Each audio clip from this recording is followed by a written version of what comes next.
Hello, everyone. A lot of the news sources today are preoccupied with Russia's threats to attack Poland to test NATO's resolve and integrity.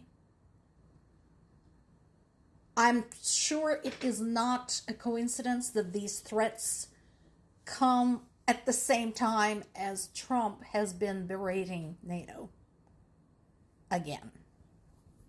So, let's walk through the various events one by one because they all comprise a larger picture.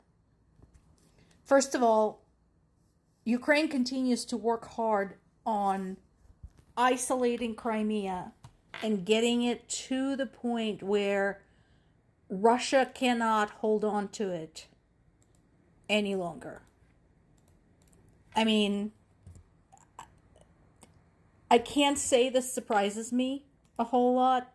We talked about Crimea. We said that it's long overdue. So this continues to go on. Today,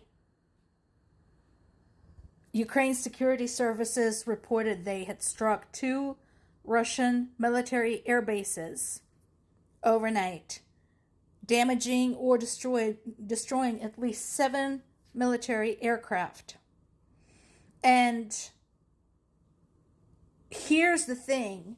One of the newest pieces of technology used by Ukrainians when attacking Russia's military airfields is swarming drones whose flight patterns look like birds. There are now multiple sources reporting on that. I think it's brilliant.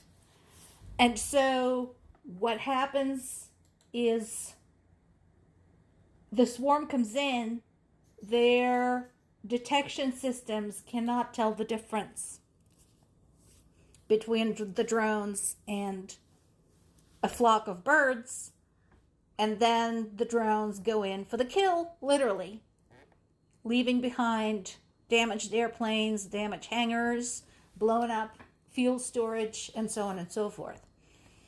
In another epic act of trolling, some first-person view drones have been known to land on the roofs of the cars traveling in the same direction as Russia's gas and supply trucks, and then riding the cars until they got to the right point, at which point they could attack the real target, the truck in question. So that is all good news. Again, the technology is brilliant. And again, I'm sure these incidents are all tremendously humiliating to the Russian military.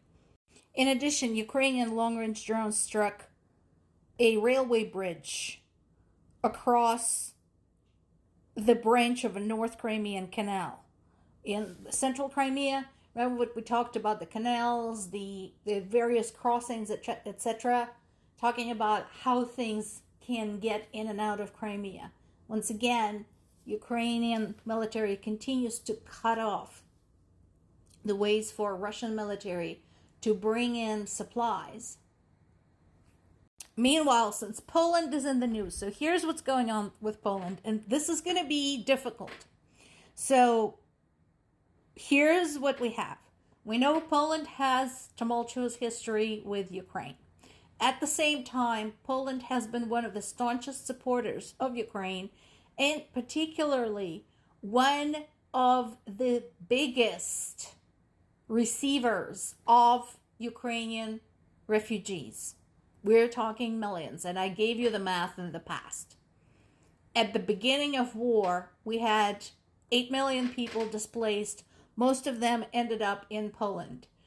Poland's population is about 1/10 of the US. So, imagine if the United States took in 80 million refugees. You're all whining about paltry few thousand here and there. Imagine 80 million people who have to be fed, housed, require medical treatment, who, some of them are kids who need to be put in school. That's what it was like. So there's not as many living in Poland now. Some came back to Ukraine, some moved on to other countries, but that is a fact. That is something Poland did for Ukraine. However, at the same time, Polish government, Polish Prime Minister Tusk says that Poland should be cautious in promising further aid to Ukraine. And I'm glad he clarified this, because I know a lot of people were going to get on his case. It's not because I believe Ukraine does not need financial assistance, but because I believe Poland has very serious responsibilities to the EU. Now, here's what he means by these significant responsibilities to the EU. Poland and Romania have like front row seats to the war in Ukraine. They have already been targeted. They have already been struck. And now Russia makes an open statement that they want to attack Poland to show NATO, to teach NATO a lesson. And so, yes, he's right. Ukraine is fighting, but Poland carries the main burden of defending the border and needs special consideration. I agree. What that means, I think, is that other EU members, other NATO members, need to basically look at the fucking map and beef up both Ukraine and Poland and Romania and the Baltic states, because those are definitely Russian targets. There is just like no doubt about that. And he is right. Prime Minister Tusk is right to be talking about this now when he says, I don't mean to scare anyone, but the coming month could be truly critical. He's not wrong. Pretending like nothing is going to happen is the wrong approach. Work on your defenses, particularly beef off your air defenses. Do what is necessary. This is not a game. You can't be relying on Ukraine to hold off Russia indefinitely. And we know Russia will toe the line. There is no doubt about that. So while it is difficult to acknowledge that Prime Minister Tusk is right, he's right. Meanwhile, Russia continues murdering Ukrainian civilians, including children.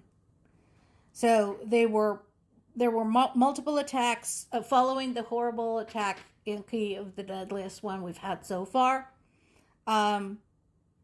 We had more across various regions that killed at least 17 people and injured at least 125 others,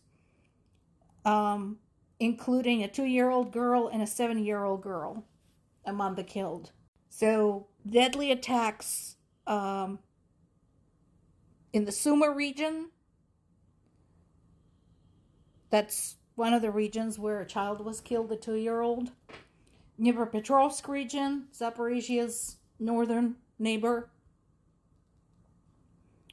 Kharkiv region, Mykolaiv region, Zaporizhia region. So that all continues. And I agree with this assessment. Terror is their only argument. Because once again, immediately after the strikes, Ukrainians post what has been struck and basically say there is nothing military anywhere near this. This is bullshit. Kremlin is going to keep telling you, yeah, we were strictly aiming at the military targets. They're lying. There is no evidence. There's no military targets where they're striking. They're just killing people indiscriminately because they want to terrorize them. That is Russia for you. More to come.